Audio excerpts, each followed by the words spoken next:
Valve has failed. So in case you don't know, TF2 has been plagued by bots for the last 5 years. These bots have made the game completely unplayable and has ruined the experience for new and old players. Imagine logging into your favorite video game and being instantly killed every time you spawn. That doesn't sound very fun now, does it? That's what TF2 players have had to deal with non-stop for over half a decade. And we have decided that enough is enough. As we all know, TF2 was created by Valve 16 years ago. Even though it's been a long time, the game continues to have an active player base and community. Yet Valve has chosen to let the game fall into an unplayable state and refuses to do anything about it. Computer-controlled players, or bots as the community labels them, run rampant through the servers, disrupting and insta-killing human players 24/7. These bots don't need to sleep, so they never stop, and they fill up the servers with the sole intention of just ruining the game for everybody. Most of these bots are run by a small number of human bot hosters on virtual machines where they run as many copies of TF2 to invade as many live games as possible. Most of these bots can't even join community servers as they run their own source plugins to prevent bots and cheaters. Yet the multi-billion-dollar company cannot be bothered to manage the game to stop these bots. The bot hosters actively laugh and mock the community, feeling they're like untouchable because Valve just doesn't care to drop a single bit of resource to stop these bot hosters. Valve has their own anti-cheat called Valve Anti-Cheat, or VAC for short, but this anti-cheat is so outdated and so useless it does nothing to stop the bot hosters from just ruining the games. Look, I can understand the idea of not wanting to work on the same project after 16 years. That's a long time. And with so many new advancements in gaming, I can sympathize with the devs with wanting to work on newer and more exciting endeavors.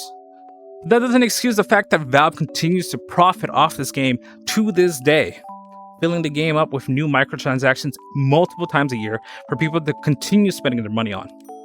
TF2 cases are dropped to players with the intention of getting them to open them, with some players opening up thousands of cases every holiday update. It's clear Team Fortress still makes Valve a significant amount of money every year. Otherwise, why would they bother to continue putting these microtransactions after 16 years? There's no excuse why Valve can't put the effort into fixing the game if it still makes them money. And this is where we come in. If you're still watching to this point, I'm asking you to join us in taking a stand against Valve's anti-consumer practices. Even if you don't play TF2, this is still a fight everybody should be a part of, as it will eventually affect other people. We already see Valve treating CSGO the same way, as it's being attacked with bots and cheaters, just like TF2. Valve's also working on a brand new game called Deadlock, but they've shown that they're more than willing to abandon the game once they get tired of working on it. What does this say about Valve as a company? What if other companies start doing the same thing? We need to take a stand and hold Valve accountable, but you don't just have to take my word for it. Alright, we're here with a friend of mine, Engineer Gaming Live, also EGL for short. So I'm here with my friend Tones McGrones. He's also a fellow streamer and community content creator. So I'm here with my friend Main.Lua, or MDL for short. MDL is a longtime community member. Tell me, how did you get into TF2 and how did you learn about it? When I was younger, I was really into Minecraft and it just kept going into my feed. And there was this weird mod where it was like a creeper, but it was for another game. It was, I shit you not, Heavy Weapons guy covered in a Minecraft creeper skin, and it was awful. Like all of his textures were just replaced with this black and green. So I look up, who is this guy? It's Heavy. I see the comments, it's Heavy Weapons guy. I see the Meet the Heavy. I think, wow, that guy's awesome. That's a huge gun. And then I go through and then I see Meet the Engineer. I'm like, ooh, that guy's really cool. I wanna play as that guy.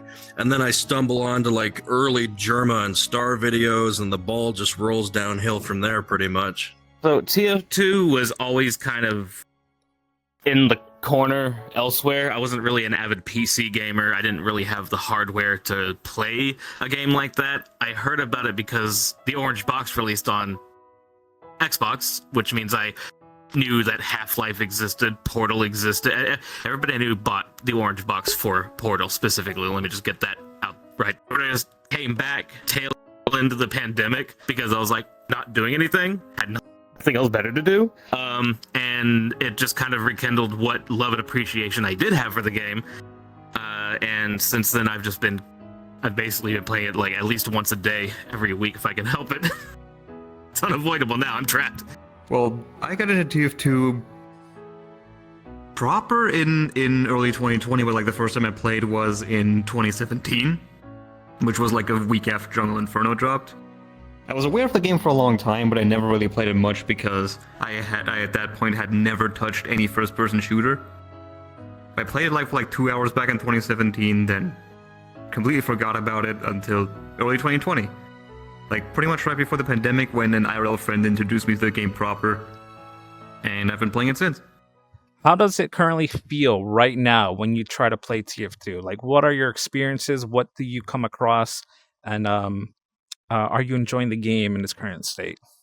Booting up Team Fortress 2, it's like, oh yeah, I'm playing Team Fortress 2. And then as soon as I go to reach for like the casual button, I'm like, okay, do I really want to subject myself to like 2 hours of trying to find a match that's actually playable and good? And even if I do find that match, I'm going to have to kick bots and I'm going to have to do this and that. And if I'm streaming, it's even worse because I have lots of things disabled because, you know, online stuff. And do I want to play a community? It's all these things that come to mind, right? And it's like, I don't want to feel that. I want to feel what I felt back in like 2010, you know, when I booted up the game for the first time. We can kind of keep like a step ahead of the general issue and keep the match relatively healthy.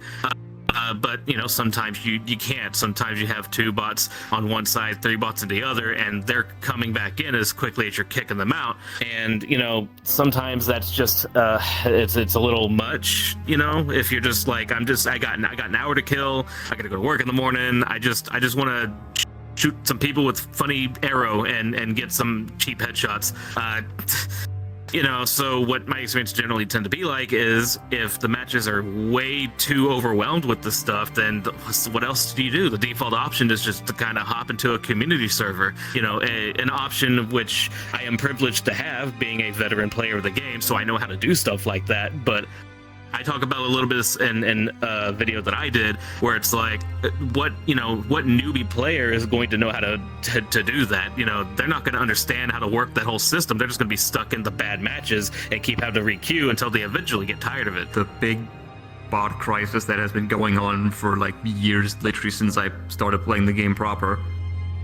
But I also know that it has been had way less of an impact in the EU region, which is where I'm from. But it still is really, really annoying, especially when I want to play with my friends that I just pretty much can't. Because pretty much every North American server is just completely infested and unplayable. And it kind of sucks. Especially since I am very much one of the people who enjoys the more unusual game modes, the ones that don't get played much. Those very often have just some bots in them because no actual player would play them.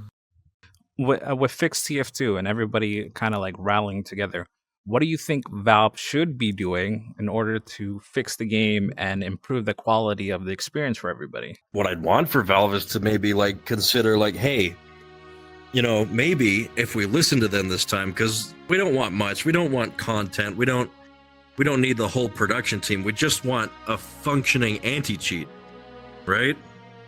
Maybe Valve will come to their senses, you know, they'll think about it and go, hey, if we fix the anti-cheat for Team Fortress 2, which is the worst of the, you know, cheating problem and bot problem, maybe we can fix Counter-Strike and Dota. I don't even know if there's a cheating problem in Dota, but I bet there is. You know, I could ask for the world. I could ask for, you know, new weapons or, you know, updates to current ones, you know, fix the Righteous Bison or the obvious, you know, we want the heavy update. You know, we can ask for all these things, but it really doesn't matter if we get these things and the game is still just in the state that it's in. The obvious answer, fix the bot problem. That's really it. You get rid of the bots, the game is much healthier for it. Whether it brings in new players or it keeps the same players, the amount of fun people would be having would be the way it had always been, and just without dealing with the issue at hand.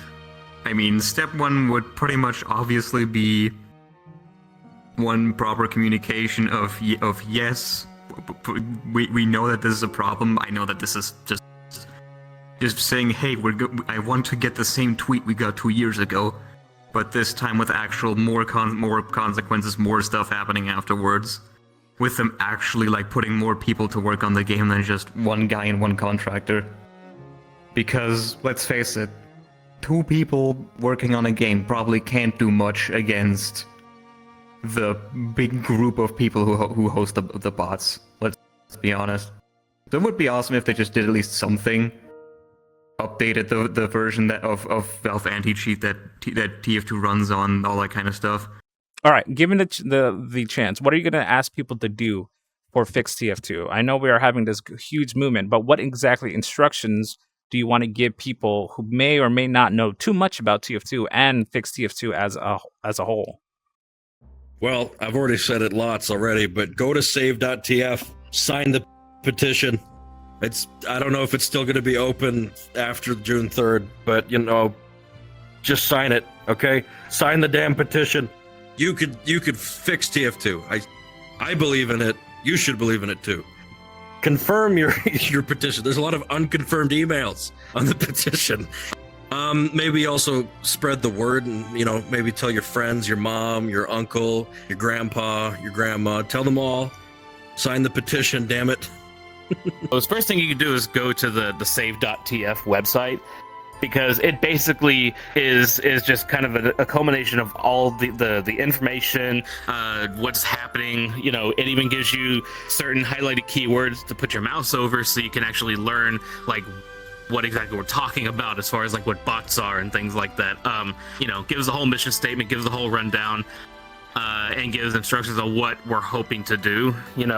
Get your recorded videos of how bad the bots are, screenshots, pictures, whatever, anything that highlights the issue. We're not sitting here passing out feel-good stories or talking about how great the game used to be, and we're past that. We've done that already. We all know how great the game is. We all know how great it felt, how it used to be, and everything like that. They don't need to hear that. They need to hear the problem. They need to see the ugly side of what's happening, because I don't think that was based on the feedback that the organizers have received about the last time. It didn't really give a solid picture.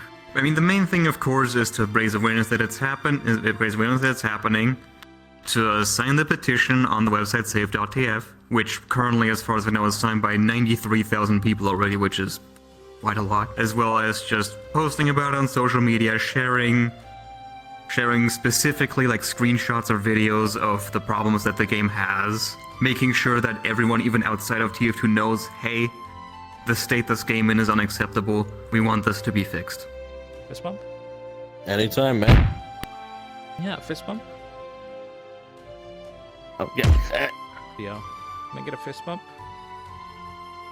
Yeah. All right. I'm going to be realistic here.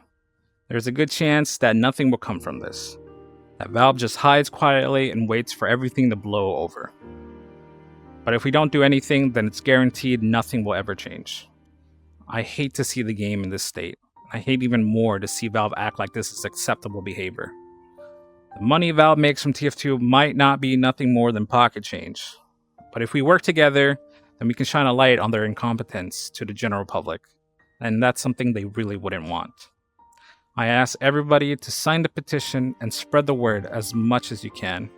I try to remain civil, yet firm, in asking Valve to fix Team Fortress 2. Upload clips of the bots, post screenshots of bot-infested servers, and just show everybody, truly, how dire the situation is. And make Valve take action. This is Everfrost Samoyed, and I love TF2.